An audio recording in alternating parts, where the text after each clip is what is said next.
Hi, good morning, good afternoon, good evening, everyone. Thank you very much for joining our webinar on scaffolded independence, supporting learners in moment of learning need.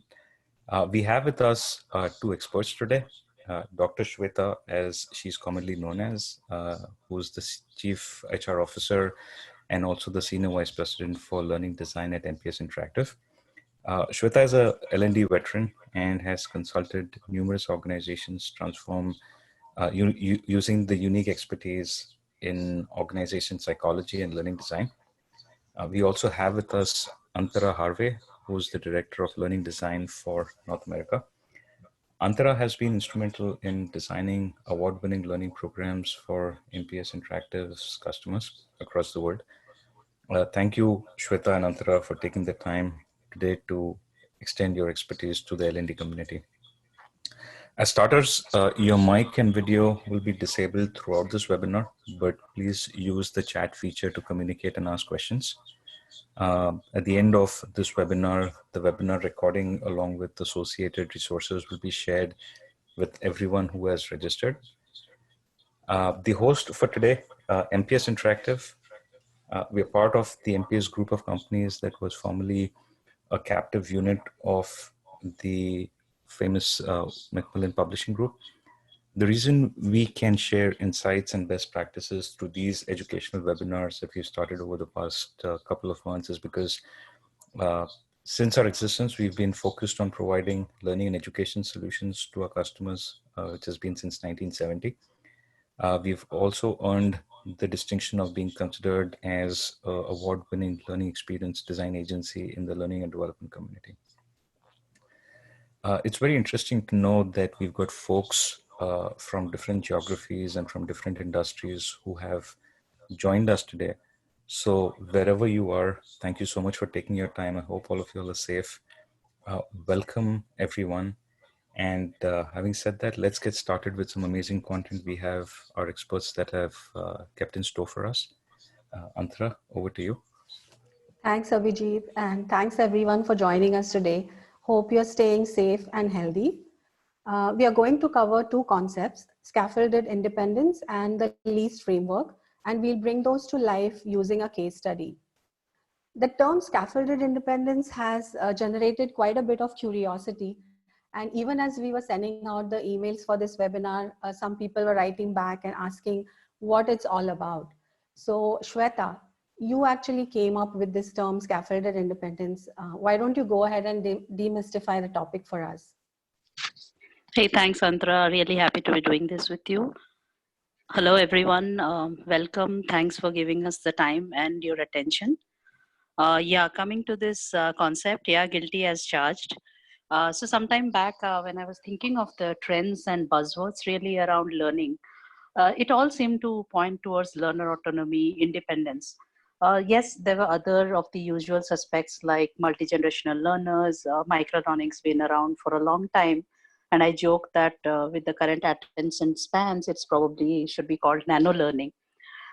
We also talk a lot about learning in the flow of work.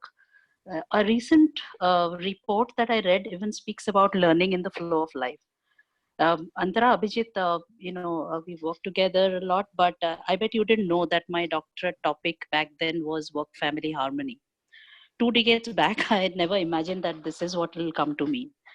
So coming back to the learner independence, I started thinking that what about the situations where learners get lost in the myriad of assets and information?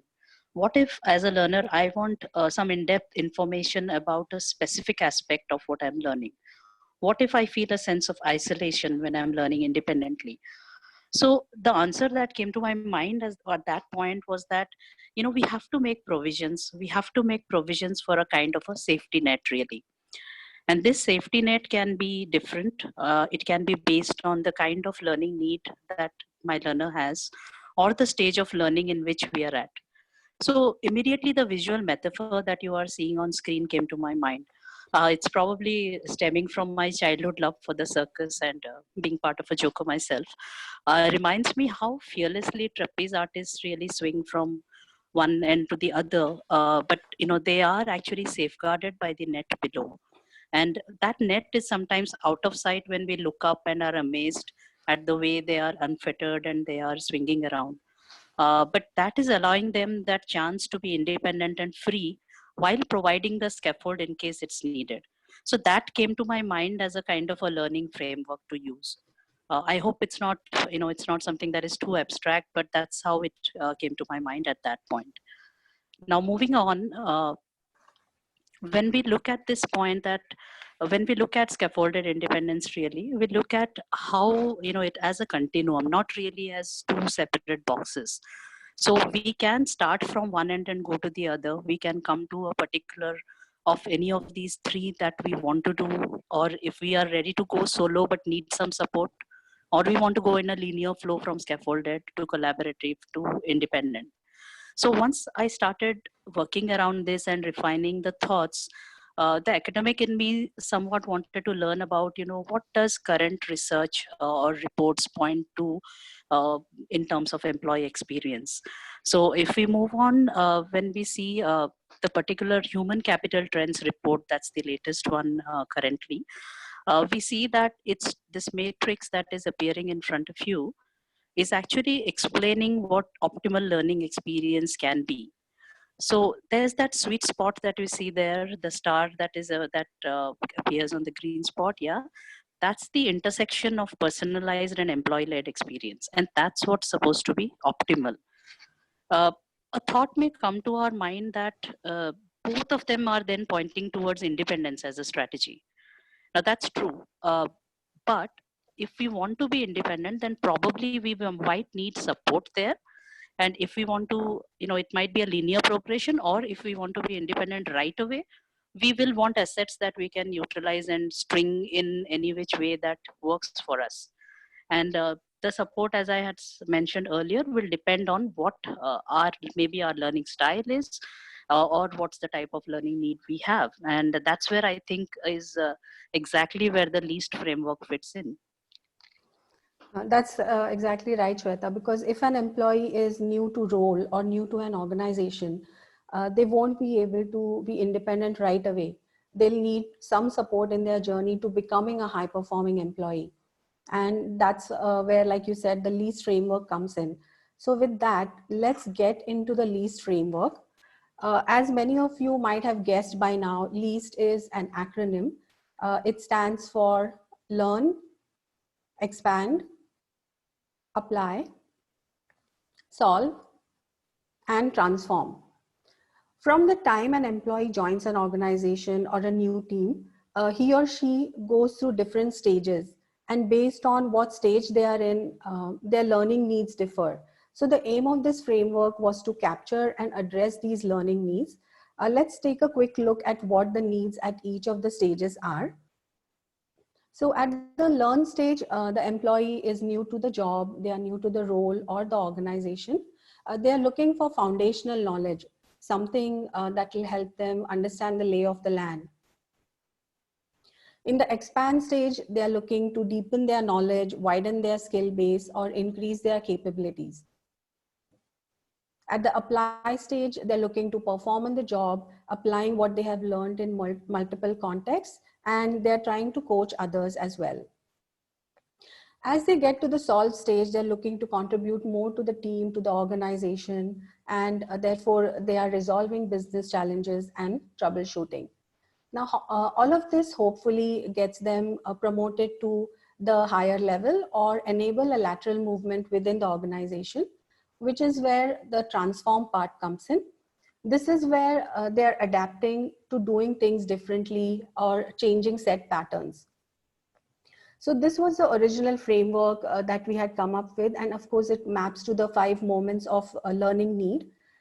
However, when we looked at the current situation we are in, the current context and what we are going through collectively as an experience, where many organizations have been forced to look at things completely differently, completely change the way they are doing business or thinking about business, we have identified the need to add this 6th stage, which is the pivot stage.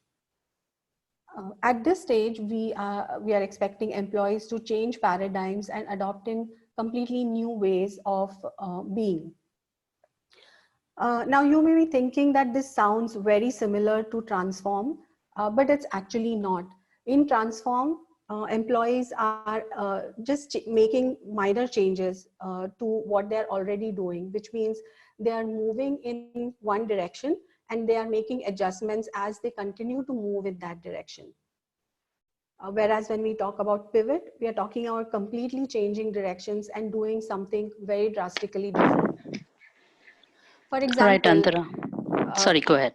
yeah, I'll just complete this one. For Yeah. example, if an employee was hired, as a classroom facilitator, and they got trained, and now they are ready to train, but the pandemic hit, they will be asked, if you're looking from a Transform lens, they will be asked to now deliver the training virtually.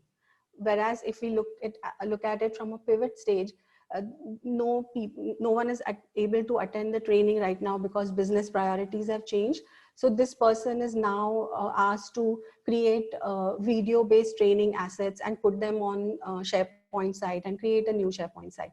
Now, they have never created a video before, they have never created a SharePoint. It's completely different from what they had originally planned to do. So that's the difference between pivot and transform. And if we look at the employee life cycle, when an employee goes from learning something new to becoming an expert to being promoted, uh, the flow is uh, likely not going to be linear, because once they are promoted into a new role, the whole cycle of learning something new starts again. So it's most likely going to be cyclical. If we consider situations like what we are in today, an employee who was hired to perform a particular role might now be required to do something that is completely different, in which case the movement is either lateral or it's going to be random. But the point is, whatever the case may be, whatever the stage may be, scaffolded independence and lease framework is able to support the employee throughout their life cycle. So now that we have covered the lease framework, I just wanted to get a quick pulse of which stage in the lease framework you see being most critical in your organization. So Abhijit, if you could just go ahead and set that poll up very quickly. So folks, the poll would be on your screen. You want to go about with your response.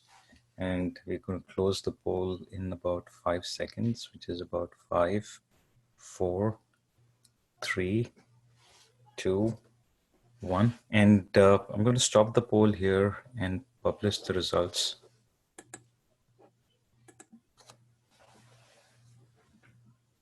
Okay, self-paced seems to have taken the prize, and which is not very surprising either.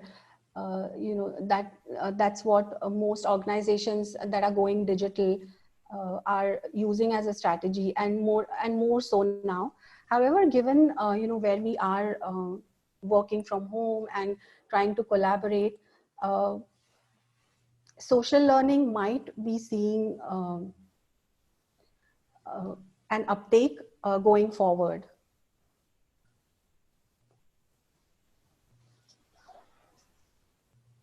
Okay, and Shweta, here you had some interesting industry insights to share about supporting the employee in that life cycle, which the life cycle we just saw earlier. Right. Thanks. I was just thinking that so far we have been very ivory tower-ish, talking about a lot of abstract concepts and frameworks. But actually, when we started looking at this, we thought that we are looking at it only from a learning lens. We need to look at it from a business lens as well. So some of these reports and data that we looked at, like the current one that we are displaying is from a MIT report, and it makes a case of again supporting employee experience throughout their life cycle.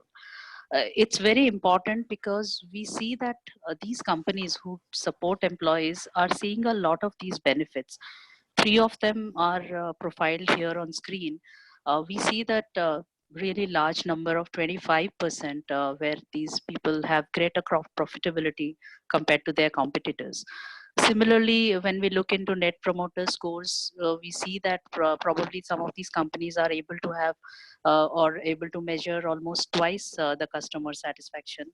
And interestingly, they are very innovative, and that innovation is probably calculated in terms of what's the percentage of revenues they get from the new products.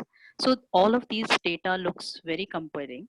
Now we have established the theory, we have established business logic, but what about the learner engagement type? What is it that learners want? What do employees demand? So again, is that consistent with our assumptions? So if we look at this report, it seems to corroborate the need for learning to be personalized as well as social and collaborative. What's most interesting for me here is that I had referred to the fact that we now have a multi-generational workforce, and it's actually got the data sliced by the generations. And yeah, wonder of wonders, at least the generations seem to be say in sync over something. So we see that they are like almost around 50% and more of the generations of learners wanted to be social and collaborative, and yeah, over 77% wanted to be personalized. So that was very interesting and a little bit amusing for me. And Shweta, this survey was conducted in 2018. I bet if it was conducted today, and given how isolated we've been feeling, the data about social and collaborative would probably have been much higher now. Yeah, probably they would be very unified in their responses, all these four generations, about that. So, so far we have looked at the lease framework separately and scaffolded independence separately. Now we are bringing these two together, and you'll see that they mesh together really well. And on the next slide, you will see the strategies and how, vertically and horizontally they align.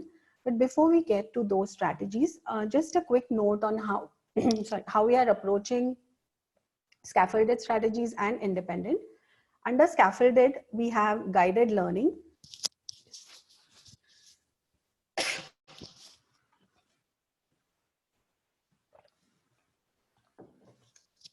Sorry. Under scaffolded, we have guided learning. Under independent, we are looking at self-paced learning strategies.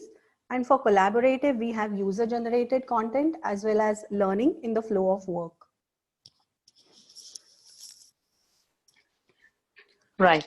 But I think that's all of these becomes very important, because primarily when we are now, most organizations are into adopting learning experience platforms, and we are looking at multiple strategies and informal learning methodologies and all of it. I think some of these kind of strategies that we are seeing on screen is how we can bring it all together.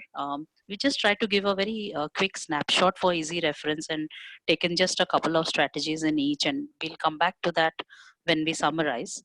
So since we are looking at these, let's move on to the next poll question very quickly. From these strategies that we discussed, which ones do you think your organizations tend to use the most? Abhijit, if you could help us with the question, please. I want to apologize. Earlier, I guess the poll that was administered was probably this one, which is coming up now. So if everyone could just answer that one. Sure.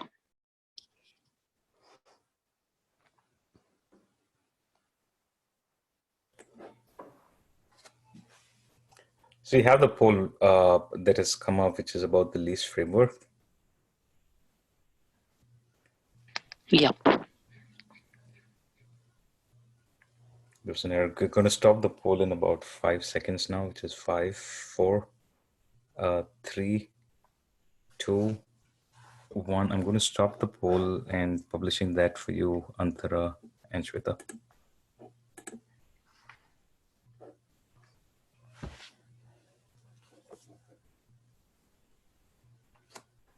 So I think the Shweta, the results of the earlier poll actually relate here, where we talked about self-paced strategies, and I mentioned earlier that those are more relevant because obviously many organizations have been going digital, but the way things are going right now, we might see an uptake in social learning.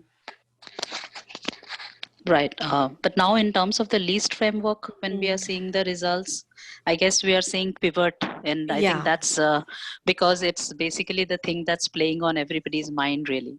exactly. Changing So, yeah, directions and adopting. yeah. And you're going to talk about it a little more when you do the case study as well. So I hope people get the answers that they're looking for on that. Right, and I think that's pivot is something that's it's like I was Andra, in my conversations with you, I was referring to basically very unusual quotation which is rarely referred in academic circles. But if we talk about Tyson's quotation, everybody has a plan until they get punched in the mouth. So it's That's true. basically it's basically what's happening currently. All our strategies, all our plans have come to a different point right here. But yeah, I would like to go with the thought that the part following his quotation was that I think he had said something like, it's not how you react to that, it's how you react to that adversity that defines you, not the adversity itself. So I think, as taking that into the context of life and our work, we have to adopt and adapt and move forward very, very dynamically in this situation. So let's come back to that later and have a positive frame of mind in this situation. That's all I guess I can say at this stage. Yeah. So yeah, with that, I would like to move forward to the case study that we had, and we'll just start with a very small video clip where we are showing how we arrived at the process, at the process of arriving at a curriculum design and learning strategy for a certain target audience, and how it unfolded for the learner in 4 distinct phases. If we could play that clip very quickly. Yeah. The PER residency program was designed to onboard the rep to the role and to help them move to the next level in the company. To build a learning program that works, you need content that's up to date and relevant to the learner. So, the first step was an intensive content curation exercise. A few hundred drafts and hours of brainstorming later, we arrived at a learning strategy. The program was divided into 4 phases.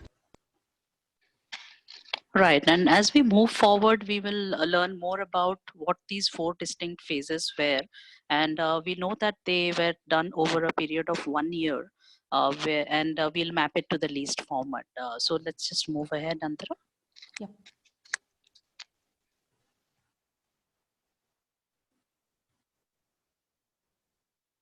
In the first phase, the aim was to engage the rep and get them acclimated to the company. The rep would progress to learn about the industry and their role in it. Practice newly learned skills in a safe online environment.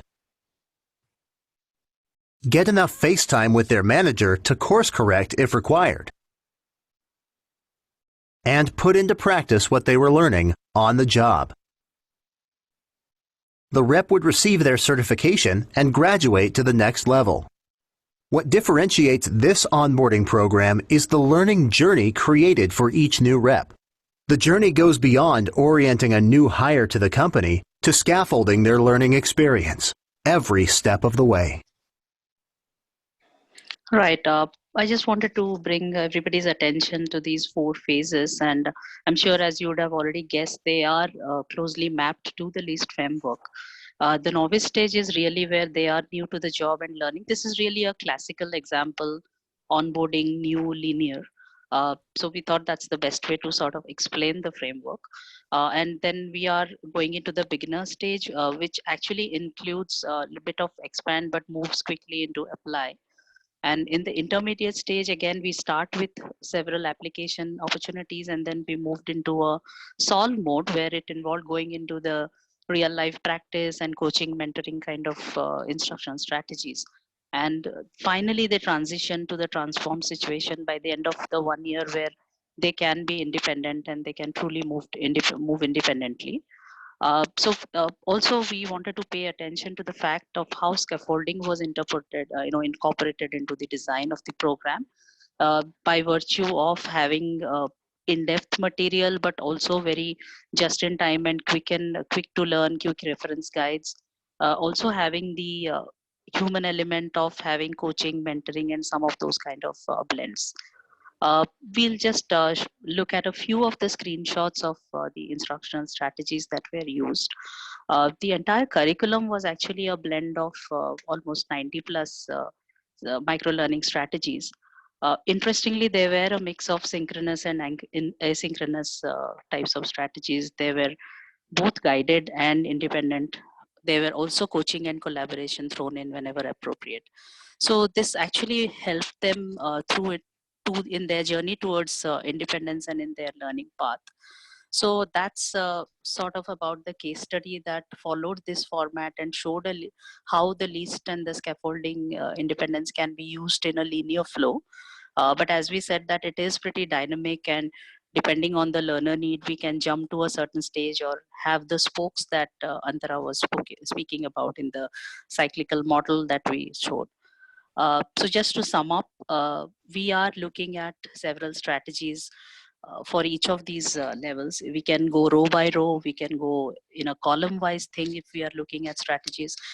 There are many more that you can look at, but these are things that came to our mind as sort of best practices that we could use, and hence use at each stage of learning, and have a mix of very interesting strategies so that the learner engagement is also taken care of. So that's really all I had for us regarding these concepts and the case study. We could very quickly move into the question stage, unless Antara, you had some thoughts to sum it up. No, Shweta, I'm really curious about the questions. So, All right, Abhijit. so folks, for everyone's benefit, as far as the Q&A is concerned, you'll see a chat box or a chat icon. If you can use that to send in your questions to us, we have our experts who are going to stay with us and answer all the questions that you have for another 20-25 minutes. So one question that has come up is, what does UGC stand for on this slide? Yeah, we were talking about user generated content. We had mentioned it, I think, I guess, sorry, I just used the short form because wanted to fit it in that cell there. My bad. Thank But you. it's a lot in use these days, yeah. Especially given Shweta. the learning experience platforms that many organizations are implementing. Correct, yeah. There's an interesting question that has come up for you, Shweta, based on the case study that you just presented, which is pretty intriguing. Which strategies would you recommend in the case study that you presented for Pivot? Oops. Okay. So, it is interesting because yeah, I'm sure that we will have to come up with different strategies now that we are in this pivot situation for this target audience as well. Let me think about it a bit. Yeah, some of the ways we can look at it is that I anticipate that industry standards regarding this role is going to change. Some of the processes or SOPs are going to change, so those updates will be needed. They will need new directives. They might need leaders coming in to speak to them very about what's going to change. There could be a lot of social platforms being involved so that peer coaching can happen. I can assume rapid prototyping happening. I can assume the need for action planning templates. And I'm just speaking out of turn here, that we don't know what it will come to, but I anticipate based on whatever familiarity I have with this target audience. Because remember when we were talking about the blends, there was in that entire 1 year program, I think approximately 20 to 25% was of the blend was actually face to face. Now imagine that aspect in this current VUCA world that we are facing. So we will have to come up with sort of creative ways to circumvent that requirement and yet have something which is as effective and impactful for virtual collaboration. Last point here, the way the stage is, and it's still very new, this the new normal as it's being called.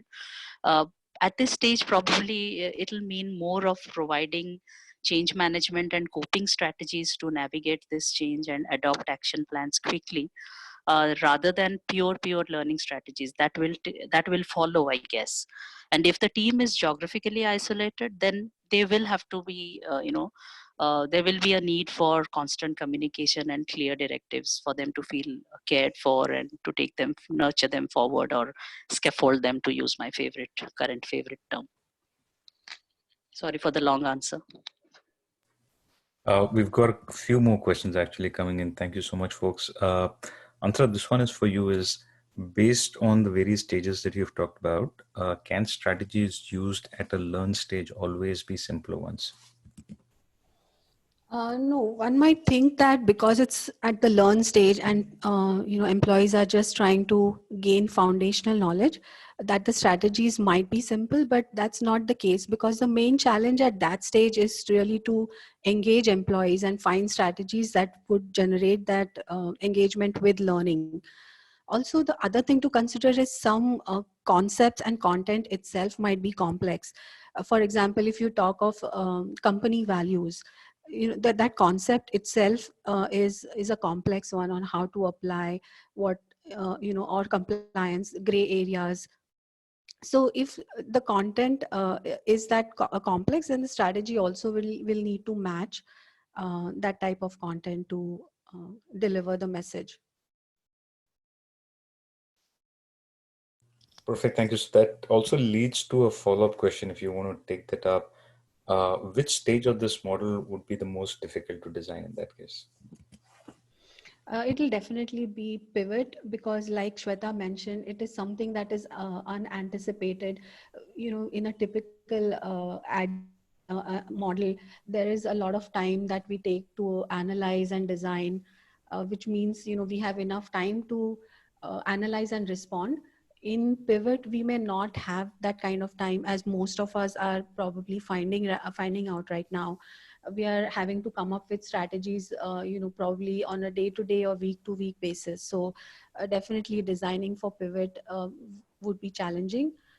And also, like Shweta mentioned earlier, it's more about providing coping strategies and how to navigate the new normal more than learning strategies. So bringing out a match between learning and change management would be critical at that point. Perfect. Thank you. Two questions for you, Shweta. One is, can a proposed format work for another stage? Which is like, is it applicable only for a specific level of the release framework? Not really. I'm sorry if someone got that impression. As I said, that these are best practices. These are based on our experience and thoughts around what sort of strategy works best for A, which kind of learner, and B, what stage of learning need I am in, as per the LEASE framework. Yes, it can be relevant to a few other stages, and there we will see overlap of strategies in different stages. We have to use it very judiciously and use it where relevant, but yeah, it can be used in different stages. It's not a watertight, compartmentalized approach in that sense. Perfect. What's the second? Well, this one is really interesting, is because we've got folks joining in from multiple industries. They obviously need to look at training investments and the return on investment. So this question is basically about how do we measure learning effectiveness, particularly because this is more free flow kind of an approach. Okay. That's a fantastic point. Uh, One is that not all formats are essentially informal or free flow in that sense. Yes, we have multiple formats. I guess what they're approaching or hinting at is that if you have these independent learning stuff and a lot of informal stuff, then how are you going to measure it? And hence, how do we check on the effectiveness of learning? I do understand that concern. Uh, L&D folks have been trying to measure both, informal and independent learning from time to time. I mean, guys may remember Tin Can, and we use those APIs. currently we spoke about the advent of LXPs, where we are strongly recommending some of these pieces of content. Now there are many ways of doing it, probably from an assessment strategy point of view. Like always, like even in e-learning or traditional learning, the assessment strategy will depend on the learning outcome or the business need that we are looking for. We will probably need formal certification and outcomes if we are looking at the kind of case study that we just profiled, or maybe we are looking at regulatory training, or even mandatory training, like, for example, a code of conduct or a POSH piece. In those cases, if we are using very informal pieces or micro learning pieces, we might need to have traditional assessment pieces tagged to it as a package, so that then those pieces are situated in a traditional LMS or some other shell which can score and sort of measure our learning, and that yes, we have completed something. For most other pieces of content, we are following a theory Y, where we are independent learners, mature learners. So if I access something, I think particularly in the next piece, I can go and mark myself as having completed that piece. So that's one of the ways in which we are tagging that yes, it has been done. But as I said, that if you want to have an assessment strategy, it can be designed and used. And some of our higher order formats, or formats which are necessary for a solve or a transform kind of stage, for example, like a simulation for that matter, will have assessment and measurements built in. I seem to be giving all the long answers, but Abhijit, you giving me all the complex questions. I'm happy about that. No, not really. All right, Antara, you had any point of view about that answer? Because it's tricky, and it's valid that if you are doing sort of these informal learning, how do you measure some things, and how do I know that yeah, I went and saw that nugget, but yes, did I learn anything from it? How do I know? Is there an easy answer to that? Oh, I don't think there is an easy answer. And, tracking user participation and scoring is fine. But if it's not making a real business impact, then that data has really no value as such. So I would be more, I would recommend that only certain programs should be taken up for measuring, the ones that that will be having a business impact. Others could be foundational, and they might be absolutely necessary because they communicate what users need to learn. Those don't need to be tracked as such, but the ones that are having business impact definitely should be tracked in terms of ROI and other metrics, because money is not the only metric. There are so many others which eventually contribute to the revenues and profits and better performance. Spoken like a true learning designer. Thank you. Abhijit, any more questions? Or I would just like to talk a little bit about our next webinar, which is really interesting and very unique. So no more questions. There are a couple, but I think in the interest of time, what we can do is curate the questions with the responses and have it sent to all the participants in the next couple of days. Okay, that sounds awesome. Okay, so just taking a minutes to talk about our next webinar. This is unique because we have two superheroes from the healthcare front lines who will be sharing their experience about the lessons they have learned in trying to either enable frontline healthcare workers or being on the front line themselves. So what insights have they gathered? What lessons have they learned which can be applied to L&D? I think this is going to be unique and different because we are trying as L&D, or managers, we are trying to cope and address the needs of the moment, whether they are learning needs or other types, navigating change management. These experts on the front lines will have insight to share how to deal with chaos and how to still continue enabling others in L&D and continue to work. So please do join us. This webinar is on 11th of June. You will receive email invitations, of course, and look forward to seeing you in that one. So before you, thank you, Antara. Before you look on, there's one very interesting question that has just come in. I think it's important for all the other participants. That's why we'll take this up. Uh, which end of the continuum is more expensive to develop? And do you find that one end is used more for general population and others for leaders? One of you want to take it up? Yeah, if I were to answer it, it's purely in terms of development. Probably the independent would be more cost and effort intensive because of the kind of formats that would go into it. Scaffolded could probably get away with being a little more on the lower side. Shweta, what do you think? Yeah, it's a very interesting question, and I'm glad you got it, Antara. I think, yes, I agree with you, but there's also, remember that we have the cross-cutting least framework as well.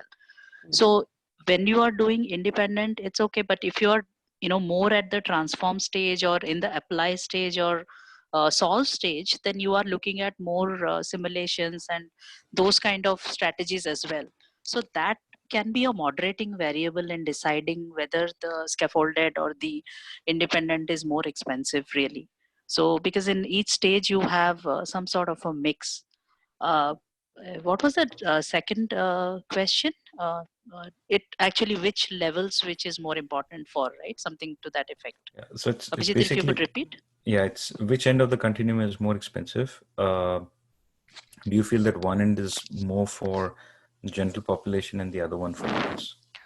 Well, I'll take a stab at it and hand it back to you, Antara, for your viewpoints. I think on again, very superficially, it may seem that the independent learning is what the leaders and senior members will want to take up because they don't have maybe the time and they are also assumed to be at an expert level on many things. So they will tell me that okay, give it to me and I'll do it over my own thing, and we do it to the depth that I want to do, and I really don't want anybody handholding me or teaching me.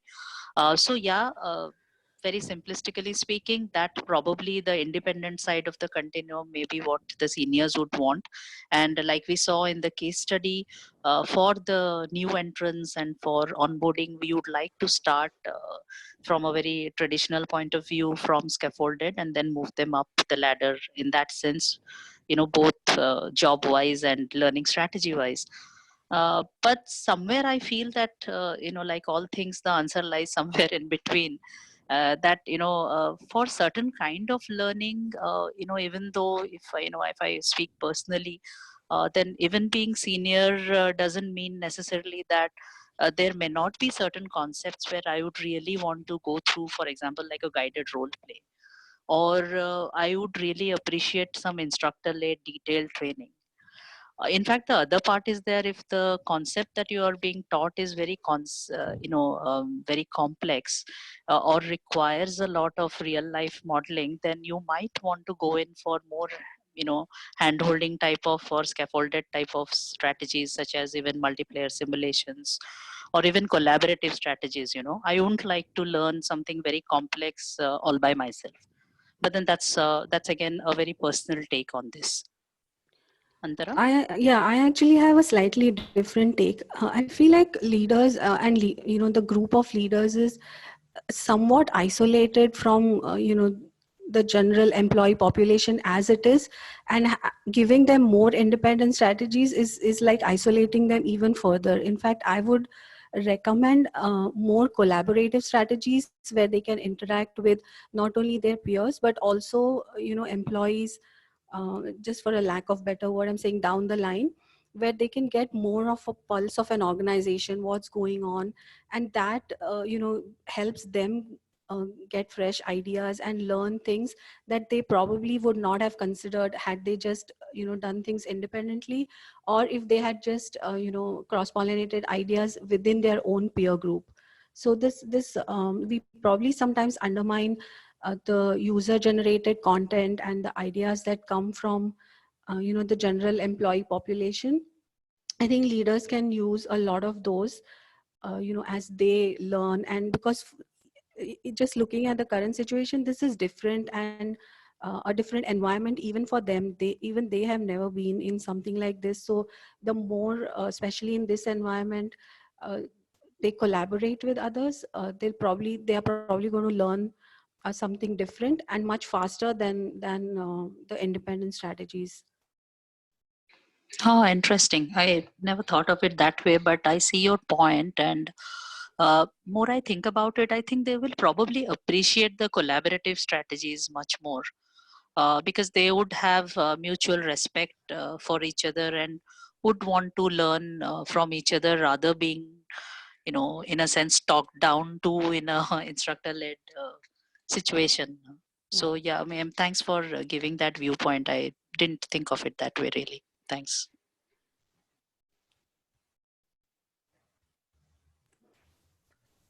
Perfect. I think these are all the questions that we have. If you have any questions, feel free to send us an email. We will follow up with this webinar, with the webinar recording and the resources as promised, and also keep an eye on invitation for the next webinars, which is directly going to be hosted by two of our superheroes. Wherever you are, folks, thank you so much for taking the time to join us today.